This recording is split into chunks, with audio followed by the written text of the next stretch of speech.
এখন পুজো দেওয়া আমার হয়ে গেছে। এরকম ঠাকুর ঘর, এরকম সব ঠাকুরকেই ভোগ দিয়ে দিয়েছি। তোমাদের দাদাভাইও চলে এসছে, তা এখন খাওয়া দাওয়া হবে। খাওয়া দাওয়া করার নেই, প্রায় 3টে বাজে, আবার দোকানে যেতে হবে। তা চলো খাওয়া দাওয়া কী করি। দেখেছো কী রান্না হয়েছে। মেয়ে স্কুল দিয়ে এসে বসে রয়েছে, আমি কখন পুজো দেবো, তারপরে খাওয়া দাওয়া। চলো দেখে এই দেখো তোর বাবা কই, খাবে না? কোন দেখে হ্যাঁ খাবার আনার জন্য।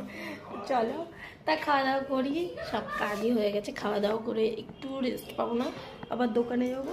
তা আমার টাইমটা এইভাবেই কেটে যায়। তা চলো টাটা।